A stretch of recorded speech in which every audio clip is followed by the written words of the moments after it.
오늘 함께 보실 말씀은 누가복음 7장 36절로 50절까지 말씀입니다. 누가복음 7장 36절로 50절까지 말씀.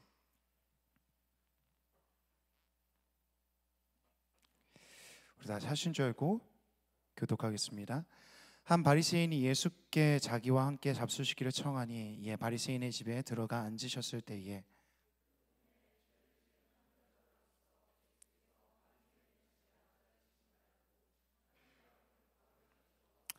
예수의 뒤로 그 발 곁에 서서 울며 눈물로 그 발을 적시고 자기 머리털로 닦고 그 발에 입 맞추고 향유를 부으니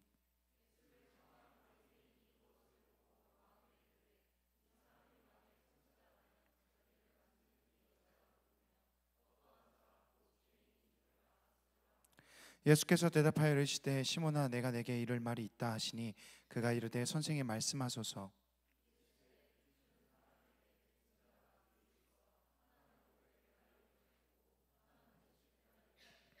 갚을 것이 없으므로 둘 다 탕감하여 주었으니 둘 중에 누가 그를 더 사랑하겠느냐.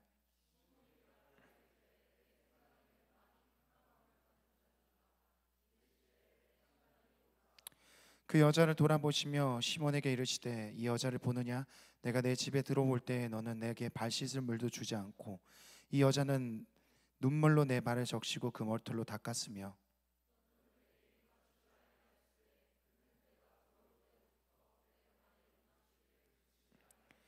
너는 내 머리에 감람유도 붓지 아니하였을 때 그는 향유를 내 발에 부었느니라.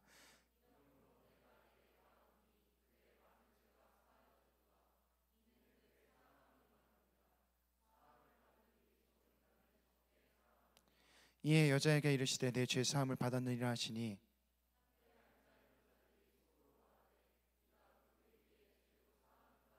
같이 읽겠습니다. 예수께서 여자에게 이르시되 내 믿음이 너를 구원하였으니 평안히 가라 하시니라. 아멘. 지난주 벚꽃 구경 많이 하셨습니까? 네, 진짜 좋았죠.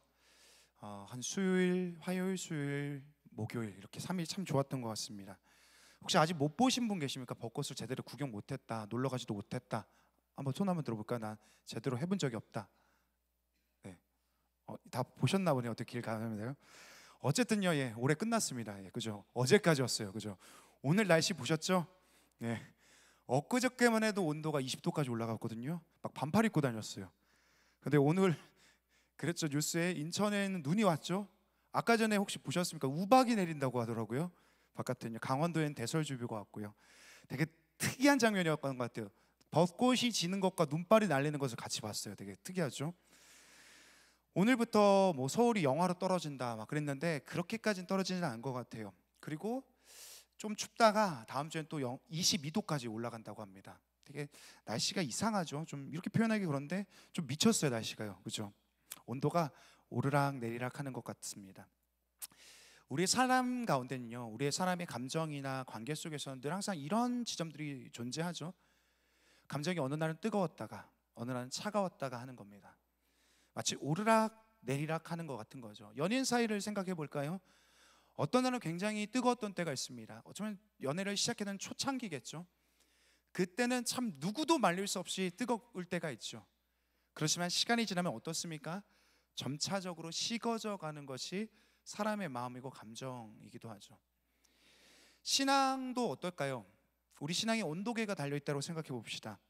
여러분의 신앙은 지금 한 몇 도 정도 될 것 같습니까? 주님을 향한, 하나님을 향한 신앙은 한 어느 정도 될 것 같으십니까? 아마 각자가 느끼는 그 신앙의 온도들은요, 다 제각각일 겁니다. 어떤 사람은 되게 따뜻하다라고 느낄 거고요, 어떤 사람은 되게 냉랭하다, 차갑다 이런 느낌을 가질지 모르겠습니다. 우리는요, 왜 이럴까요? 왜 이런 오르락 내리락을 경험하게 될까요? 그 사람의 성격 때문일까요? 뭐 T여서 또는 F여서 뭐 더 많이 사랑하고 덜 사랑하고 더 차갑고 더 냉정하고 이런 걸까요? 아니면 그 사람의 믿음이 더 훌륭해서 더 뛰어난 어떠한 삶을 살아서일까요? 아니면 더 오랫동안 교회에 머물러 있어서 또는 더 많은 하나님에 대한 지식이 있어서 그 사람이 더 뛰어난 걸까요? 혹시 그런 고민 해본 적 있지 않으십니까? 오늘날 우리 신앙에서는요, 왜 이러한 온도 차들이 생기는지 오늘 성경은요, 그런 이야기에 대해서 이야기하고 있습니다. 우리의 온도 차죠. 신앙의 뜨거움과 차가움과 또는 미적지근함이죠. 오늘 본문은요, 한 여인이 예수께 나와서 향유를 부었던 사건입니다. 이와 비슷한 사건이 다른 복음서에서도 나타나거든요. 그런데 다른 복음서에 있는 사건과 이 사건은 별개의 사건입니다. 다른 이야기예요. 저자 누가는요, 향유를 붓는 이 여인과 그리고 시몬이라는 한 바리새인을 나타냅니다. 그리고 두 사람을 대조해서 보여줍니다. 비교하고 싶어 합니다. 차이가 있다고 보여주고 싶어 해요.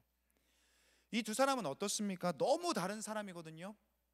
성별도 다르고 사회적 위치도 다르고 특별히 그들에 대한, 사람들에 대한 어떠한 평가도 다 다릅니다. 그러나 우리가 주목해야 될 것은 무엇입니까? 이 두 사람의 진정한 차이는 그 겉모습이 아니라 그들의 내면 안에 있는 것이라는 거죠. 그 아들의 안에 있는 것의 차이가 이들의 사랑의 온도를, 사랑의 차이를 만들어낸다는 겁니다. 우리가 이 두 사람을 통해서요, 우리의 신앙의 온도가 무엇으로 유지되어져 가는지 우리 함께 말씀을 나눠보도록 하겠습니다. 오늘 시몬이라는 바리새인은요, 예수님을 자기 집으로 초청합니다. 그가 어떤 목적으로 예수님을 초대했는지는 분명하진 않습니다. 그런데 아마도 좋은 마음은 아니었던 것 같습니다. 아마도 의심하는 마음 절반 또는 호기심 절반 이런 거겠죠. 좀 가까이서 예수를 좀 판단하고 싶었던 것 같아요. 지켜보고 판단하고 어떤 결론을 내리고 싶었던 것 같습니다. 이에 예수께서는 어떻게 하십니까? 시몬의 요청에 따라서 그의 집으로 들어가시죠. 그의 잔치에, 그의 파티에 초대에 응하십니다. 시몬이 연 이 연회는요, 프라이빗한 자리가 아닙니다. 예수님만 초대해서 그런 자리가 아닙니다. 일반적으로 중동 지방에서 열렸던 이런 연회는요, 오픈된 자리입니다. 누구나 와서 함께 즐기라는 겁니다. 그 동네 마을 사람들 다 와도 됩니다. 누구든지 올 수 있죠. 그래서 많은 사람들이 모였을 거고요, 막 왁자지껄한 분위기 속에서 식사가 시작됐을 겁니다. 그때 어떤 한 여자가 나타난 거예요. 거기에요. 여자가 연회에 나타난 건요, 특별한 일이 아닙니다. 누구나 올 수 있다고 했잖아요. 그런데 문제는 이 여자가 특별한 사람이라는 겁니다. 누가는요, 이 여자에 대해서 어떻게 표현하느냐, 죄를 지은 한 여자라고 이야기합니다. 죄를 지었대요. 학자들은요, 이렇게 얘기해요. 이 여자는 아마도 창기였을 거다, 이런 얘기를 합니다. 그런데 확실한 건 어떤 것입니까? 어떤 죄인지는 잘 모르겠지만, 어떤 문제가 있는지는 잘 모르겠지만, 아마도 온 동네 사람들이 이 여자의 죄에 대해서 알고 있고 이 여자가 어떤 사람인지를 너무나 잘 알고 있는 그런 사람이란 겁니다. 이미 낙인이 찍혀 있죠. 도장이 찍혀 있습니다. 죄인이라고요. 모두가 다 수근수근했을 겁니다. 비참한 인생이죠. 그런 여자가 바리새인의 집에 온 겁니다. 잔치자리에 온 거예요.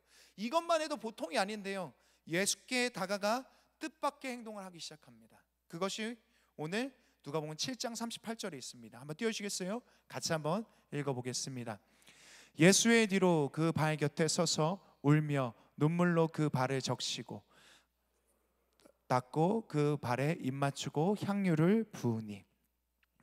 오늘 이 누가복음을 쓴 누가라는 저자는요, 이 여자의 행동에 대해서 하나하나 아주 자세하게 묘사합니다. 진짜 디테일해요.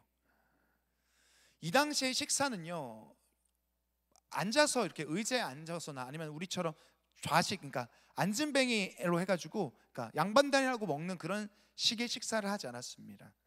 어떻게 하냐면 누워서 합니다. 특이하죠? 바닥에 소파 같은 거 아니면 방석 같은 걸 대고요, 이렇게 기대서 밥을 먹습니다. 이게 이 당시의 식사법이었다고요. 근데 왜일까요?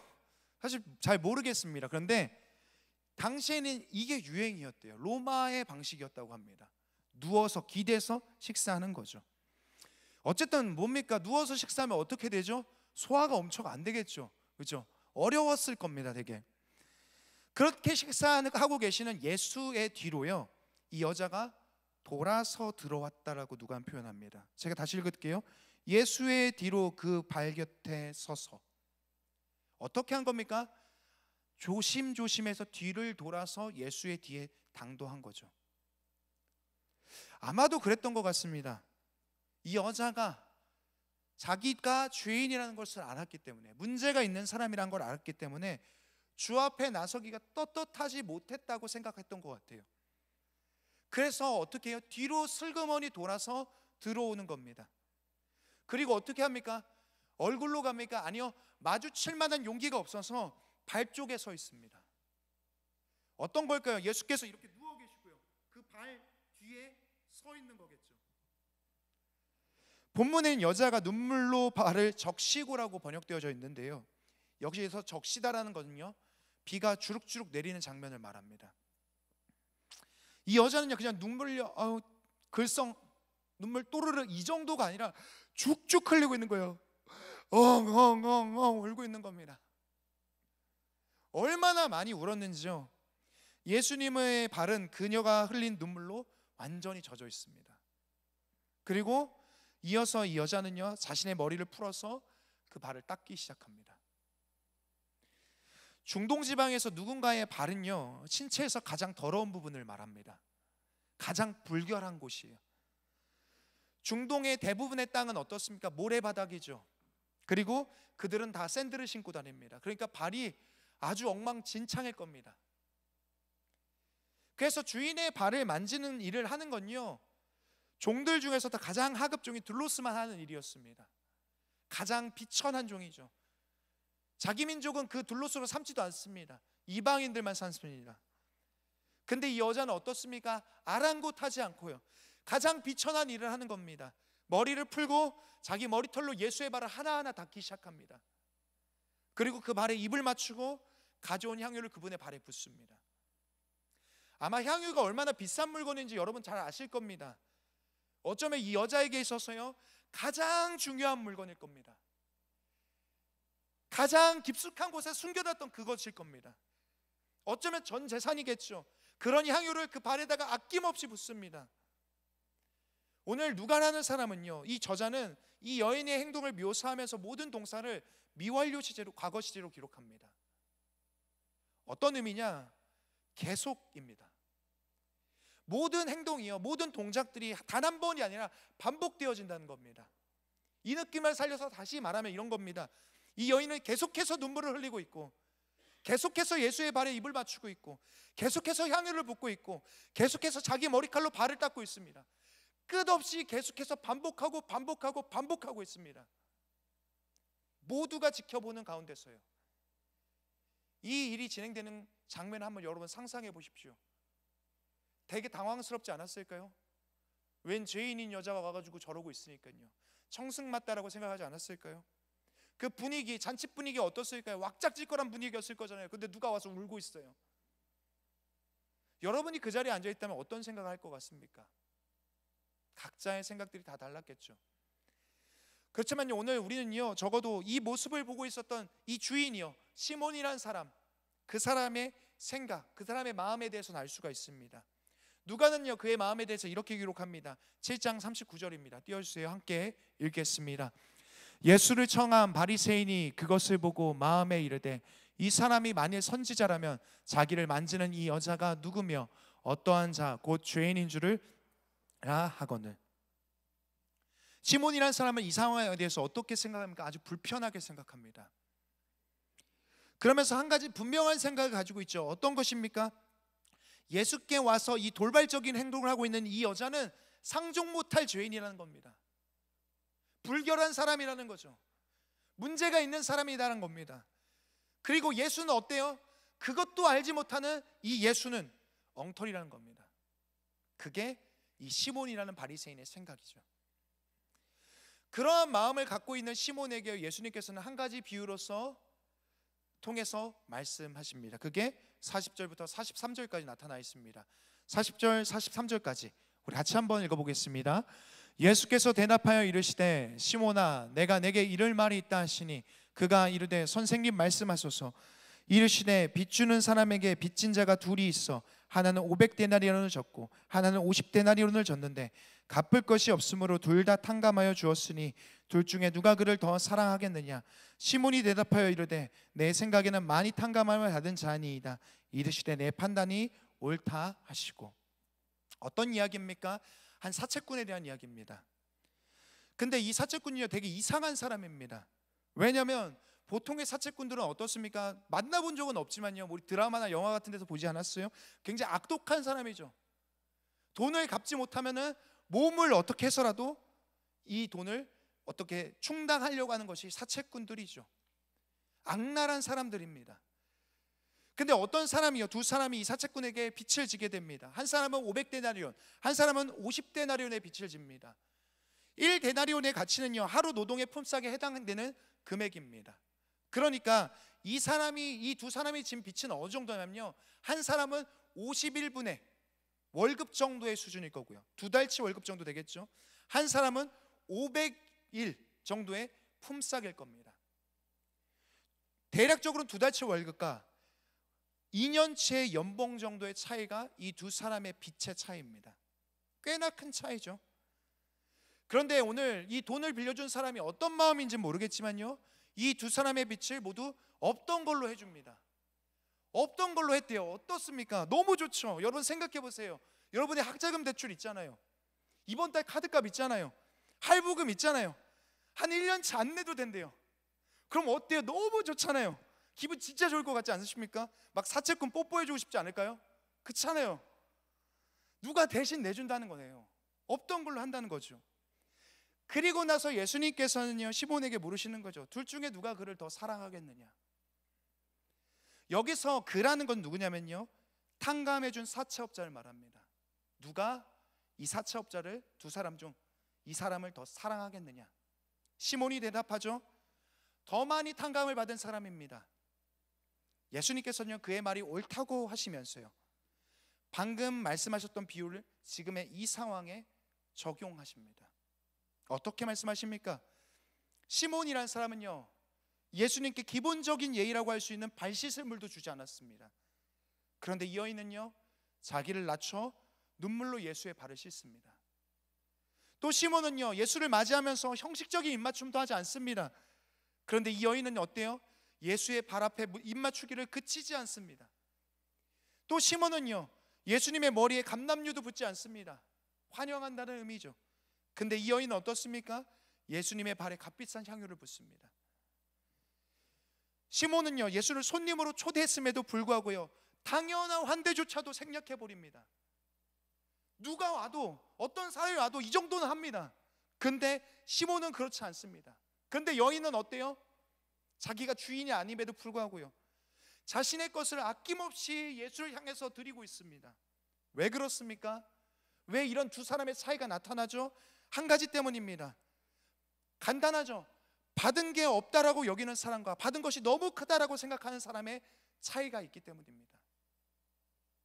어떤 사람은 이만큼 받았다고 생각하고 어떤 사람은 이만큼 받았다고 생각하기 때문입니다. 그렇다면 왜 이런 차이가 생깁니까? 그 이유에 대해서 예수님께서는요 47절에 이렇게 말씀합니다. 이러므로 내가 내게 말하노니 그의 많은 죄가 사하여졌도다. 이는 그의 사랑함이 많음이라. 사함을 받은 일이 적은 자는 적게 사랑하느니라.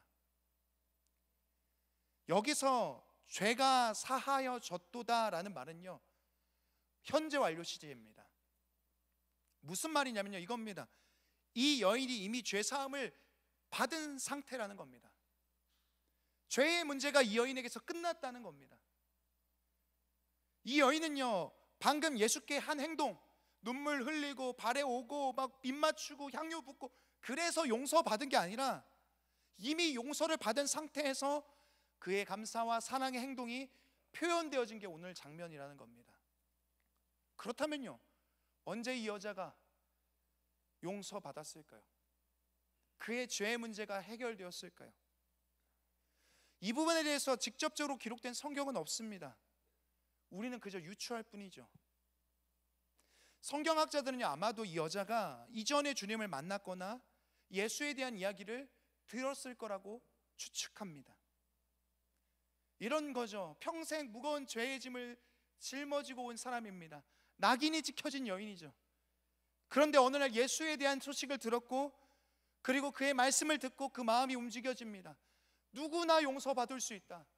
누구나 하나님의 사람이 될 수 있다. 그렇기 때문에 이 여인 가운데 새로운 시작이 시작되어집니다. 자신은 더 이상 죄인이 아닐 수 있다는 가능성이 생깁니다. 그래서 오늘 예수께 나아온 거죠. 자신의 문제가 여전히 존재함에도 불구하고 예수 앞에 나아온 겁니다. 오늘 이 장면 속에서요, 저는 그렇게 생각해요. 언제 용서받았는가? 이 시작이요. 예수께 나오기를 결정한 그 순간부터 이 여자는 이미 용서받았습니다. 왜냐? 그는 자신의 죄를 알았고, 그리고 이 죄를 해결할 분이 예수밖에 없다는 것을 인정했기 때문입니다. 그렇게 나아온 거죠. 그래서 이 여자는 예수를 만나기 이전에 이미 자기가 지은 죄를 용서받았다라고 예수는 말씀합니다. 성경이 우리들을 부를 때, 우리에 대해서 말할 때 무엇이라고 표현합니까? 성도라는 단어를 씁니다. 여기서 성도는요, 영어로 보면 saint입니다. 혹시 성 어거스틴, 성 니콜라우스 같은 성자들의 이름을 들어본 적 있습니까? 여기서 성이라는 게 saint와 같은 단어죠. 성 어거스틴, 성 니콜라우스, 이런 사람들 되게 특별한 사람들이죠. 뭔가 거룩하고, 뭔가 유별나고, 뭔가 신실하고, 뭔가 선행을 하며. 그런데 오늘 성경은 우리에게 어떤 이야기를 합니까? 우리가 그들과 같은 사람이라고 얘기해요. 우리가 그들과 같은 거룩한 사람이라고 성경은 말합니다. 그래서 우리를 성도라고 부르죠. 그런데 생각해 봅시다. 여러분 진짜 여러분을 성도라고 생각합니까? 나는 진짜 거룩한 사람이라고 여러분 스스로 생각합니까? 그렇다면 여러분 누가 성도라고 생각합니까? 뭔가 착하고 거룩한 행동을 하는 어떤 사람이요? 아니면 특별한 믿음과 신앙을 소유한 여러분의 리더들이요? 아니면 저처럼 목사 같은 사람들입니까? 성도는요, 성경은 우리한테 모든 사람이, 예수를 믿는 우리가 성도라고 이야기합니다. 근데 성도는 어떤 사람이냐? 자기가 자기의 힘으로 도무지 거룩할 수 없다라고 인정하는 사람을 성도라고 말합니다. 다시 한번요, 자기가 자기의 힘으로 도무지 거룩할 수 없다라고 인정하는 사람, 그 사람이 성도입니다. 근데 여기 다 비슷한 생각들을 갖고 있지 않습니까? 나는 거룩하지 않아, 나는 거룩할 수 없어, 나는 문제가 많아. 다 비슷하지 않습니까? 근데 성도는 뭐가 다릅니까? 나는 할 수 없지만 오직 예수로 인해서만 성도라고 불릴 수 있다고 믿는 사람들입니다. 뭡니까? 우리의 성도됨은요, 나 때문에 되는 게 아닙니다. 나로 인해서 되는 게 아닙니다. 나의 어떠함으로 되는 게 아닙니다. 우리의 예수 때문에 내가 성도라고 불릴 수 있는 겁니다. 사랑하는 성도 여러분, 여러분의 성도됨은 여러분에게 달려있지 않습니다. 그것이 하나님이 우리에게 주신 은혜입니다. 예수로 인해 우리가 성도라고 불릴 수 있고 그런 자격이 주어졌습니다. 그게 은혜죠. 어떤 한 청년이요, 저한테 회개에 대해서 물었습니다. 회개는 어떻게 하는 것인가요? 사실 우리 중에 회개에 대해서 모르는 사람이 있습니까? 사실 이 청년도요, 회개에 대해서 모르지 않아요. 근데 사실 이 말을 하고 싶었던 거죠. 아무리 자기의 죄에 대해서 고백을 해도 도무지 자신이 용납되지 않는 겁니다. 정말로 이렇게 하면 하나님 나를 용서해 주시나? 정말로 이 정도만 하면 하나님 나를 해결해 주시는가? 그래서 저한테 회개에 대해서 질문한 겁니다. 정말로 내가 읊조리기만 하면, 내가 인정하기만 하면 하나님 나를 용서해 주신 게 맞습니까? 나는 그게 인정이 안 되는데요. 저는 청년 시절에 제가 용납이 잘 안 됐습니다. 예수를 만났음에도 불구하고 되게 율법주의적인 사람이었습니다. 그래서 늘 기도할 때마다 회개만 거의 한 30분, 40분씩 기도했습니다. 회개만요. 그것만 읊조리는 거예요. 똑같은 회개를 계속해서 반복합니다. 왜요? 안 풀려요. 그래서 해결이 안 되니까 어떻게 합니까? 막 때립니다. 주먹으로 무릎을 빡 때려요. 왜? 그렇게 해야, 내가 뭐라도 해야 이 죄가 해결받을 수 있다라고, 용서받을 수 있다라고 생각했으니까요. 저는 제 죄에 대해서요, 내가 해결해야 될 문제라고 생각했습니다. 꽤나 오랜 시간 동안 이러한 신앙이 제 안에 있었어요. 내가 뭘 해야 해결이 된다. 그런데요, 아이를 낳고 키우다 보니까요, 차츰차츰 이 생각이 바뀌게 되더라고요. 어느 날 서준이가 잘못하고 저한테 용서를 구할 때가 있습니다. 사실 큰 일이 아닙니다. 그런데 그렇게 막 눈물을 글썽거리면서 자기가 인정을 하면서 아빠 너무 잘못했어요 라고 얘기하면 제가 그 아이를 보면서 안아주지 못할 이유가 없어요. 제가 이 아이를 용서해 주지 못할 이유가 없습니다. 저의 사랑에 대한 경험이 죄에 대한 어떠한 생각들을 바꾸기 시작했죠. 우리는 어떻게 생각합니까? 늘 항상 이렇게 생각해요. 이에는 이, 눈에는 눈이라고 생각합니다. 내가 저지른 만큼, 부정한 만큼 토해내야 된다고 생각하죠. 그건요, 근데 빚쟁이들끼리나 하는 얘기잖아요. 회개라는 것은 뭡니까? 내가 하는 게 아닙니다. 회개는요, 내가 읍조리긴 하지만 용서는 주가 하는 거예요. 우리는 그걸 믿는 겁니다. 근데 어떻게 합니까? 회개를 하죠. 근데 용서까지도 내가 하려고 해요. 그러니까 용납이 안 되죠. 이에는 이, 눈에는 눈인데 이만큼 해야 이만큼 용서해 주는 거 아니야? 여러분이 지은 죄가 얼마나 빌어야 용서가 된다고 생각합니까? 얼마나 고통스러워야 용납된다라고 생각하십니까? 성경은 우리를 용서하시는 분이 나를 사랑하는 아버지라고 이야기합니다. 서준이에게 제가 아버지인 것처럼 여러분에게 하나님은 아버지입니다. 그렇다면 여러분이 인정하고 하나님의 용납을, 용서를 구한다면 그가 용서하시지 못할 이유가 없다는 겁니다. 왜죠? 그것을 위해서 죽기를 각오하셨습니다. 결정하셨죠. 여러분을 용서하시기 위해서 당신의 목숨을 버리셨습니다. 그렇기 때문에 우리는요, 우리의 회개는 뭡니까? 읊조리는 게 아니라 믿는 겁니다. 나를 용서하시는 그분을 믿는 겁니다. 그렇기 때문에 우리가 용서받을 수 있는 거죠. 오늘 이 여인은 어떻습니까? 이 사랑을 경험합니다. 모든 사람이 이 여인을요, 죄인이라고 말합니다. 자기 자신도 문제가 있다고 생각해서 발치로 들어옵니다. 그렇지만 주는 그의 죄인이 아니라고 말씀하셨죠. 그를 용납하기로 결정하셨죠. 이 여인 안에 있는 뜨거운 마음은 무엇입니까? 이 사랑은, 온도는 무엇입니까?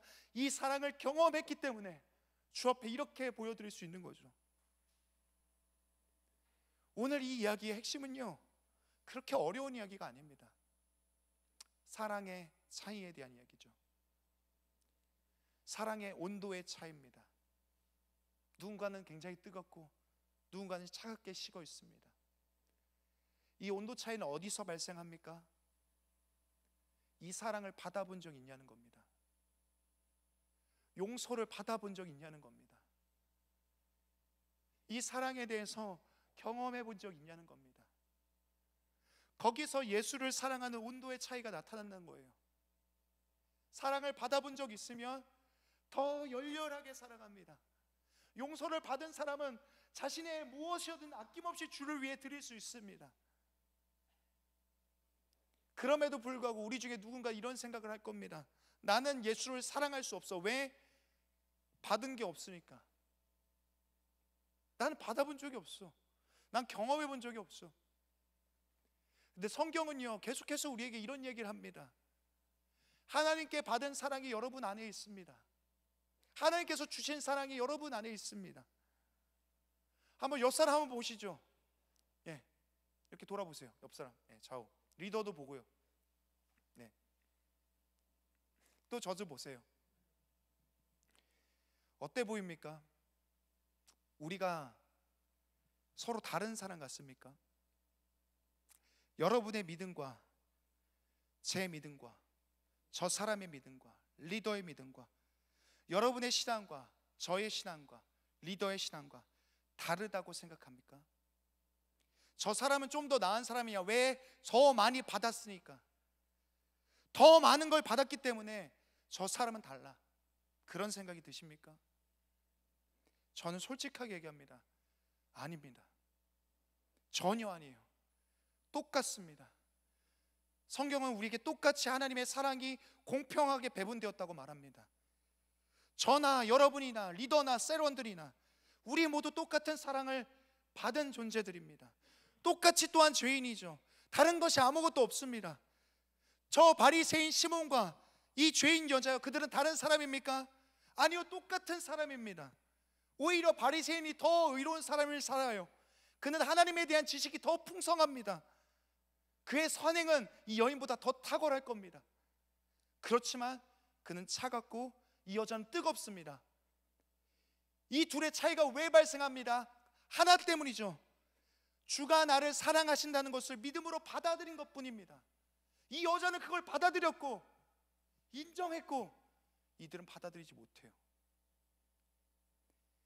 우리는요, 이 사랑의 주도권이 자꾸만 나에게 있다고 생각해요. 그래서 내가 더 뭘 해야 사랑할 수 있고 내가 어떤 사람이야 더 사랑을 받을 수 있다고 생각을 합니다. 그렇지만요, 성경은 이렇게 얘기합니다. 우리가 아직 죄인 되었을 때 그리스도께서 우리를 위하여 죽으심으로 하나님께서 우리에 대한 자기의 사랑을 확증하셨다. 무슨 얘기입니까? 주께 사랑을 받을 만한 어떤 자격을, 어떤 조건을 다 상실한 우리였습니다.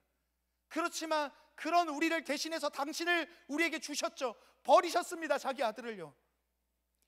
처음부터 끝까지 이 사랑의 주도권이 내게 있지 않아요. 당신의 아들을 버리신 하나님께 이 주도권이 있습니다. 그것을 우리가 믿음으로 인정하고 받아들이는 것, 그것만이 이 사랑을 경험할 수 있는, 이 용서를 경험할 수 있는 유일한 길이라고 성경은 말하고 있습니다. 여러분이 어떤 상황, 어떤 환경, 어떤 형편, 어떤 모습일지라도 나를 사랑하시는 이가 있다는 것을 믿고 경험해야 됩니다. 그 사람이 성도예요. 그런 사람이 주를 이 여자처럼 사랑할 수 있습니다. 제가 처음 운전을 시작했을 때요, 가장 어려웠던 건요, 차선에 끼어드는 거였습니다. 처음에 얼마나 무섭든지 막 후덜덜 하든지요, 기도하면서 운전했어요. 하나님 진짜 차선 끼어들게 할 때 제발 제발 제발 하면서 했습니다. 그때는요, 그래서 끼어들게 해주는 뒷차가 얼마나 고마운지요, 밥이라도 사주고 싶었어요. 그땐 그래서 이런 생각 많이 했거든요. 아, 날 끼어들게 해준 저 사람 진짜 너무 고맙다. 나도 다른 사람이 깜빡이 켜주면 내가 얼마든지 내줘야지. 내가 이 은혜를 받았으니까 이 갚으면서 살아야 되겠다, 이런 생각을 했었습니다. 최근에 토요일에 강남에 갔었는데요, 제가 어떻게 운전할까요? 누가 깜빡이 켜고 들어오잖아요. 절대로 안 내줘요. 속도를 확 밟아요. 이게 어딜 들어와, 이렇게요. 네. 감히 어디 이러면서요. 인색한 마음이죠. 따뜻한 마음에서 차가운 마음이 되기까지 5년이 걸렸습니다. 이젠 누가 끼어들게 해줘도 고마워하지 않아요. 그냥 내가 잘나가지고 끼어든 거야 임마, 이렇게 생각해요. 받은 것들은 잊어버리고 당연하게 되죠. 우리 중에요, 성도인 여러분 가운데 이미 이 사랑을 경험했고 알고 믿음으로 받아들였지만 이 마음이 이미 차가워진 사람들도 존재합니다. 오늘 바리새인 시몬과 같은 사람이겠죠. 그는 어때요? 당당한 사람입니다. 남들에게 의로운 사람이라고 불립니다. 스스로 흠잡을 데 없이 율법을 지켰던 사람이겠죠. 그러니까 자기 삶에 얼마나 자신 있으면 예수를 검증해 보겠다고 초청합니까? 그래서 그는 빚진 것도 없다라고 생각해요. 그래서 용서받은 것도 없다라고 생각합니다. 그러니 감사할 것도 없습니다. 하나님께 드릴 것도 없습니다. 당연한 겁니다. 이것이 함정이 되어서 오늘 이 시몬이라는 사람은 예수와 그렇게 가까이 있음에도 불구하고 감사할 것도 없고 감격할 것도 없고 완고하고 인색한 차가운 시몬이 오늘 이 자리 가운데 앉아 있습니다. 사랑하는 청년 여러분, 성경은요, 우리를 성도라고 부릅니다. 하지만 하나님 앞에 선 우리는요, 여전히 부끄러워 뒤로 돌아와 말없이 눈물 흘려야 될 죄인이기도 합니다. 우리는 성도이기도 하지만 여전히 죄인이기도 해요. 자랑할 것이 없는 사람들이죠. 중요한 건 무엇입니까? 잊어버리지 않는 겁니다.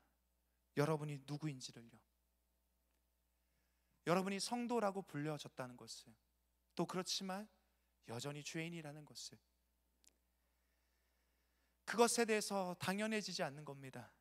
내가 받은 사랑이, 내가 받은 용서가 무엇인지를, 그것을 붙잡고 다시금 원래의 자리로 돌아가려고 하는 것, 예수의 발치 가운데 늘 머물러 멈추지 않고 눈물을 흘리려고 하는 것, 그것이 성도인 우리가 늘 돌아가야 될 지점입니다.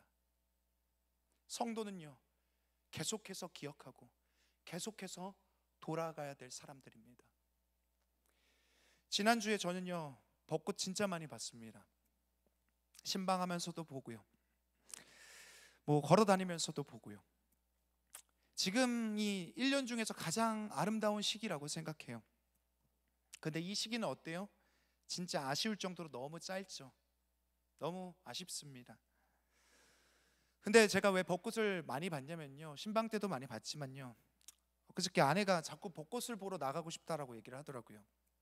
저한테 좀 시간을 내달라는 겁니다. 사실 되게 바빴거든요.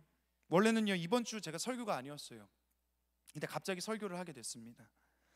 그러니까 설교 준비도 해야 되고 이것저것 준비해야 될 것도 많았습니다.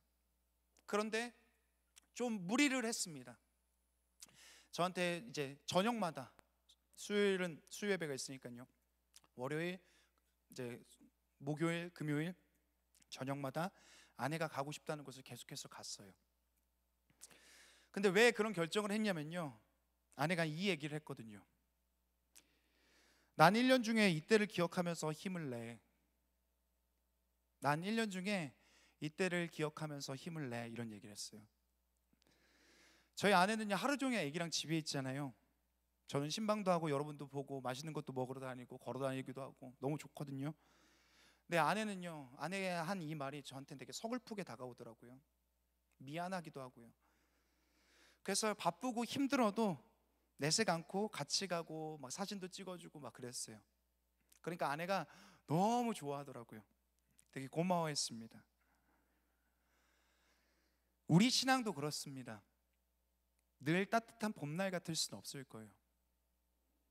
그렇지만요, 우린요, 이 따뜻한 순간을 기억해요. 기억하고 더운 여름과 추운 겨울을, 그러한 혹독한 시간들을 또한 버텨냅니다. 그리고 다시 따뜻한 신앙의 봄날이 돌아올 것을 믿으면서 기다려요. 여러분의 오늘은 어떻습니까?